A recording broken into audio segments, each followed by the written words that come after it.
반갑습니다. 오늘 엘리베이터가 잘 안 되는 가운데 속에서 제가 한 가지 오며 가며 보면서 되게 성도님들한테 엘리베이터가 문제가 생겨서 많이 힘드시겠습니다라는 질문을 할 때마다 그래도 웃으면서 늘 하시는 말씀들이, 그리고 또 보았던 모습들이 오늘 참 많이 은혜가 되었습니다. 사실 저도 엘리베이터를 가끔씩 몰래 이용하거든요. 네, 이게 꼭 뭘 들어서가 아니라 제 몸을 들고 다니는데 무거워서 사실 타고 다니기도 하는데 고장나니까 사실 힘들잖아요. 불편하고. 근데 손잡고 같이 걷는 그 모습들이 괜찮습니다, 운동한다고 생각하지요라는 말들이 사실 저희 어머니가 참 많이 생각났었거든요. 어머니가 무릎 아플 때마다 괜찮다, 엄마는 운동한다고 생각한다라고 그런 말들이 왠지 겹쳐 들렸던 것들은 성도님들끼리 서로 손잡아 주면서 같이 올라가시고, 그리고 운동하는 셈 친다고 하는 말씀들이 저희 어머니가 많이 생각났던 것들은 아마 성도님들이 계셔서 아마도 그런 생각이 많이 들었던 것 같습니다. 빨리 고치도록 연락은 취했으니까요, 기도하면서 조금만 기다려 주시면 금방 해결될 거라 믿습니다. 네, 오늘은 소리문답 벌써 52번째 시간이고요. 총 107개 문답 중에 벌써 104번째입니다. 이제 오늘 제외하면 이제 3번이면 벌써 끝나가네요. 오늘 함께 104문을 함께 나눠보겠습니다. 자, 제가 질문을 하면 답변을 해주시면 되는데요. 네 번째 강구에서는 우리는 무엇을 위해 기도합니까? 오늘 우리에게 일용할 양식을 주시옵고라는 네 번째 강구에서 우리는 하나님의 자유로운 선물로 우리가 금생의 좋은 것들을 알맞은 분량만큼 받을 수 있도록, 그리고 그분의 축복을 그것들과 함께 즐거워할 수 있도록 기도합니다. 아멘. 벌써 소리문답을 하면서 마지막 주기도문을 하고 있는데요, 그 중에 네 번째 간구를 얘기하고 있습니다.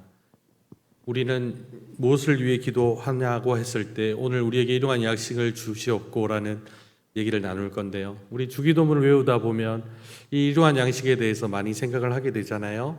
그리고 많이 들으셨을 것 같은데, 일용할 양식은 바로 첫 번째로 매일의 생계를 위해서 필요한 모든 외적인 양식을 말합니다.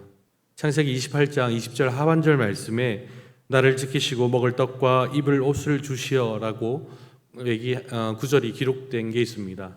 여기서 먹을 떡과 입을 옷은 먹을 것, 마실 것, 입을 것을 하나님께서 공급하심에 대해서 믿고 구하는 말로서, 이 말은 야곱이 아버지 이삭을 속이고 형이 받을 축복을 가로채는 후에 형의 살인의 위협으로부터 외삼촌 라반의 집으로 도망갔습니다.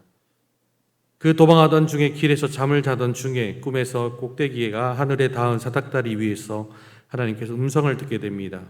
내가 내게 허락한 것을 다 이루기까지 너를 떠나지 아니하리라 라고 하는 약속의 말씀을 듣게 되지요. 이삭과 야곱은 자기 아버지인 이삭과 그의 아들 야곱은 분명히 자신의 부족함에도 불구하고 그들을 하나님께서는 떠나지 않으시고 끝내 그 약속을 이루어 가심을 우리는 알 수가 있습니다. 야곱은 이에 대한 믿음으로 방금 읽었던 나를 지키시고 나 먹을 떡과 입을 옷을 주시어라고 하며 하나님 앞에 그의 공급하심들을 고백하게 됩니다. 하나님께서는 이 모든 것에 대해서 공급하시는 주체시요, 그리고 그 공급하심을 통하여 우리는 살아갈 수 있음을 고백하는 말이기도 하지요. 그래서 네 번째 강구인 오늘 우리에게 일용할 양식을 주옵시고의 첫 번째 뜻은 매일의 생계를 위해 필요한 모든 외적인 양식에 대해서 의미를 합니다. 그러면 우리가 생각하다 보면 외적인 양식이라고 했으니까요, 그러면 우리가 좀 먹고 남겨야 되지 않겠습니까? 왜냐하면 하루 먹고 하루 사는 하루살이도 아니고. 근데 매일매일인지 또 우리가 충분히 먹고 지낼 만한 좀 저장을 해놔야 되는, 내일 거도 또 모레 거도 한 일주일치 3일치 이 정도는 저장해놔야 좀 우리가 괜찮지 않을까라는 생각도 듭니다. 근데 또 한편으로 구절을 읽어보면 오늘 우리에게 일용할 양식을 주시옵고라고 이렇게 읽어보면 분명히 오늘이면 하루치를 말할 건데, 하루치 그러면은 이게 어떤 게 의미를 하는 거냐면 매일매일 우리가 먹는 하루 그날 분의 양식을 구해야 된다고 얘기를 하고 있습니다.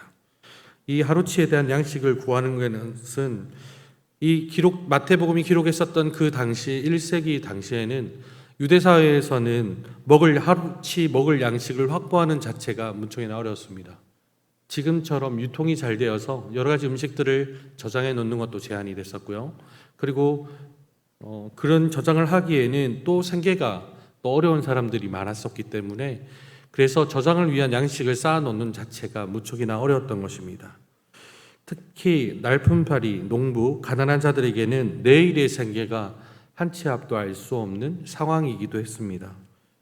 그래서 오늘 우리에게 이러한 양식을 주시옵고라는 말씀을 구분해서 보면 오늘은 지금 당장의 필요, 하루하루를 말하며 우리에게 일용할 일한 부분들은 내일에 필요한 것, 그날에 필요한 것들을 얘기하며 양식을 통해 먹을 음식과 넓게는 생활에 필요한 모든 전반적인 것들을 말하는 것으로 그래서 네 번째 강구인 이 말은 지금 당장 하루하루 필요한 생활에 전반적으로 필요한 모든 것을 구하는 기도가 되겠습니다.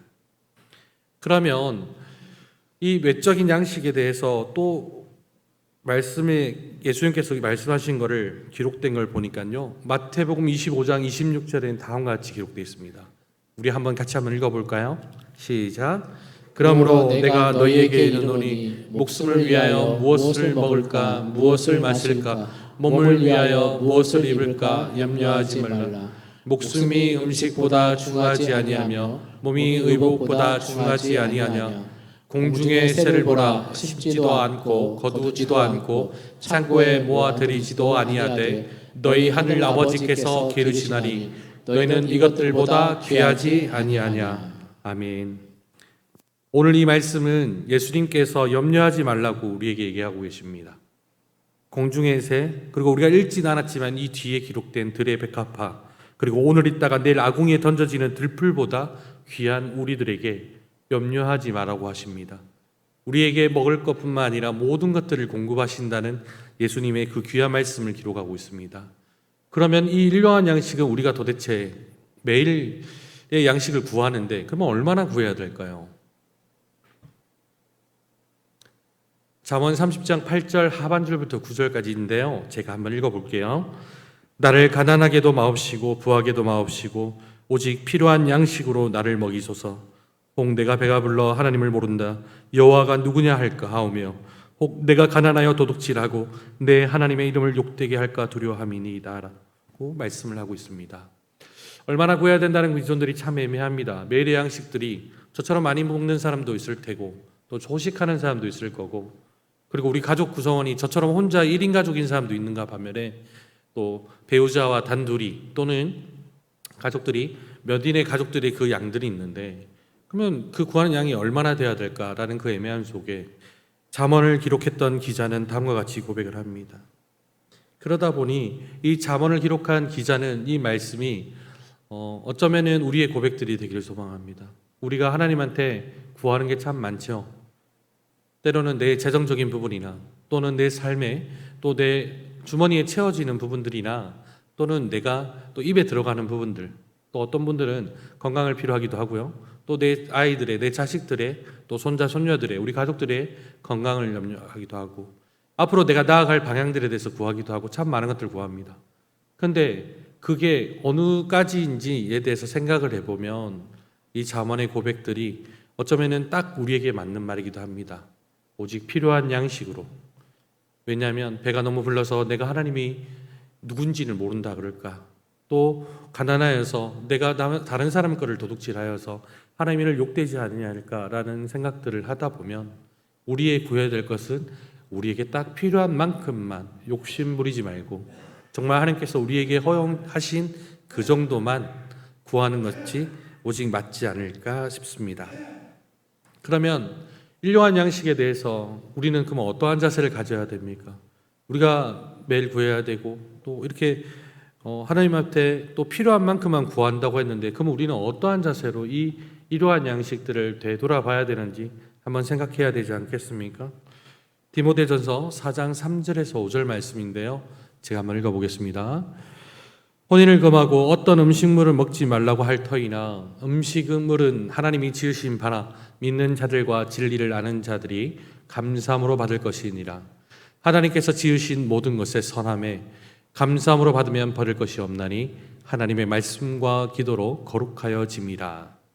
아멘. 이 말씀은 사도 바울이 당시 거짓 교사들이 만연했던 1세기 초에 초대교회에게 그때 했던 말들입니다.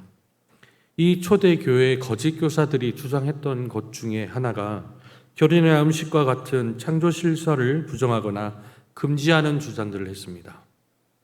또한 영지주의라고 하는 이단의 활동들이 무척이나 성행하고 있었던 것입니다. 이들은 지식을 통하여서 구원을 얻을 수 있다라고 얘기를 하면서 영계와 물질계의 이원론적인 우주관을 바탕으로 두었습니다. 그러니까 모든 세계를 영적인 것과 물질적인 이원화 두 가지 방법으로 세상을 바라봤던 것입니다. 그 결과 이들의 관점을 통하여 육체를 경시하게 되어서 두 가지 분파를 하게 됐는데요. 하나는 인간의 육체를 영혼을 닮아서 금욕주의를 강조했고요. 또 하는 쪽은 영혼이 중요하므로 육체의 욕망을 충족시켜도 상관없다라고 강조하면서 욕주의를 주장했습니다. 이는 비성경적으로 말하는 것인데요. 육체와 물질을 조정하는 자들은 금욕주의나 쾌락주의에 빠질 수 있고, 그리고 모든 것을 주심에 감사하며 받은 것을 누리며 살아야 된다는 것을 오늘 바울은 이 본문을 통하여 말을 하고 있습니다. 이는 먹고 마시는 모든 것이 말씀과 기도로 거룩할 수 있기 때문입니다. 우리가 먹고 마시는 음식물들이 결코 욕심이 아니란 겁니다. 구분할 것이 아니란 겁니다. 우리가 살아가는 데 필요한 에너지란 겁니다. 과하지도 않고 또 부족하지도 않고 그래서 이 음식을 통하여서 말씀과 기도를 통하여 거룩하였으니까 그 음식물을 감사함으로 먹어야 된다라고 얘기를 합니다. 그래서 사도 바울은 이 음식에 대해서 우리가 일용할 양식에 대해서 다음과 같이 고백을 합니다. 내가 궁핍함으로 말하는 것이 아니라 내가 궁핍함으로 말하는 것이 아니니라 어떤 형편이든지 나는 자족하기를 배웠나니 나는 비천에도 처할 줄 알고 풍부에도 처할 줄도 알아 모든 일에 곧 배부름과 배고픔과 풍부와 궁핍에도 처할 줄 아는 일체의 비결을 배웠노라.